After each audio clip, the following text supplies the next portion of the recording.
गुरु आपने गोविंद दियो बताए। सर्वप्रथम मां वीणा के चरणों में श्रद्धा के सुमन अर्पित करता हूं।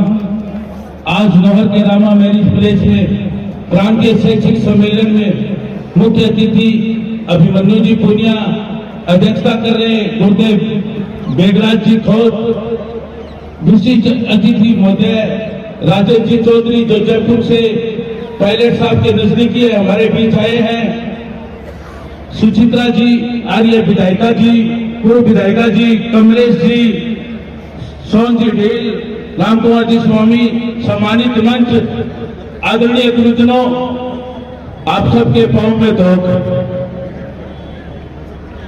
मेरे पास शब्द बहुत कम है, मेरे पास शब्द है ही नहीं आप लोगों के बीच में रखूं।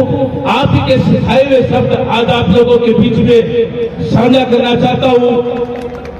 मैंने यही देखा है कि धरती पे भगवान चार ही है, आसमान में राम, अल्लाह, जीसस वाहिगुरु, दूसरा भगवान माँ बाप, तीसरा भगवान गुरुदेव, जो माँ बाप अपने छोटे छोटे बच्चों को गुरुजनों के हवाले कर देते हैं, और चौथा भगवान जब आप उसको बच्चे को पूरा एकदम जमाने से लड़ने के लायक बना देते हो, तो वो चौथा भगवान जब उस बच्चे को उठाकर अपने साथ ले जाता है और आसमान की ऊंचाइयां दिखाता है, वो चौथा भगवान है।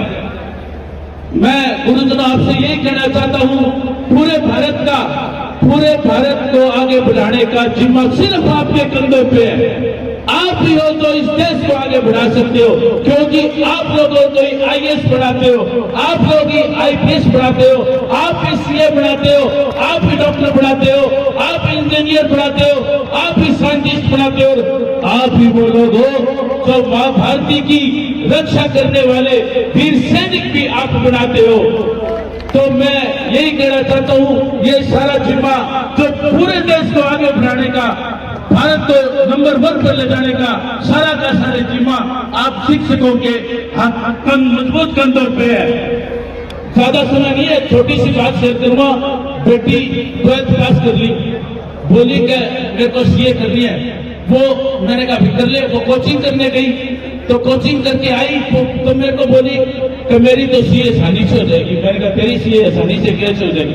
क्या मुझे मेरे गुरु ने मूल मंत्र दे दिया, वो सीए नहीं कर पाए। वो चाहते थे सभी बच्चे सीए करें, तो उनको एक मूल मंत्र, मैंने कहा क्या मूल मंत्र दे दिया?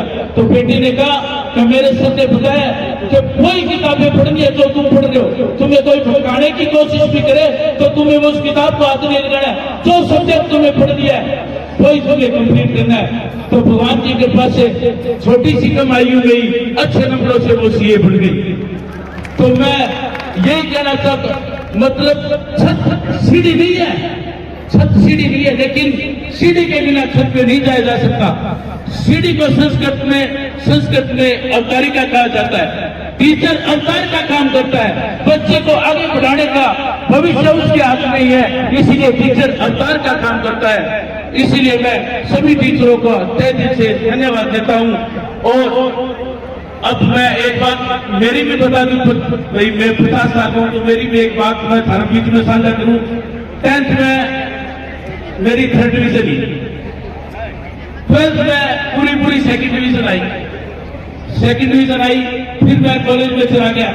अब आपको पता ही है 3rd डिवीजन ही, 2nd डिवीजन ही, तो शरारती बच्चा तो आई। कॉलेज में गया जब अपने आपको बड़े समझने लगे, वहां भी शरारत शुरू कर दी। अब शरारत शुरू कर दी तो वहां मेरे आदरणीय गुरुदेव साधु सिंह जी बेनीवाल ने मुझे देख लिया। हमारे कॉमर्स के टीचर थे, अकाउंटेंसी के, उन्होंने बुला लिया। उसने कहा क्या भाई, मैं नतमस्तक सर के पास में खड़ा रहा। सर ने मेरे को एक ही बात कही, वो बात मेरा जीवन बदल दिया। उन्होंने सर ने एक ही बात कहा, कहते तेरे को बिजनेस करना है, क्यों तू तेरा टाइम खराब कर रहा है? मैं तेरे को ये कहना चाहता हूं, अगर तेरे को आगे बढ़ना है तो जिस भी क्षेत्र में काम करे उसमें पूरी ताकत लगा दे। अब जैसे तू पढ़ाई कर रहा है तो उसमें पूरी ताकत लगा दे। ऐसा दुनिया का कोई सवाल नहीं है जो तू नहीं समझ पाएगा।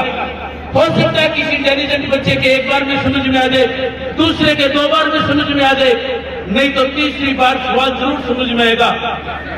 उस स्टूडेंट को साधु सिंह जी की बात ऐसी दिमाग में बैठी, 100 में से 90 नंबर आने लगे। कॉलेज बार करके निकला।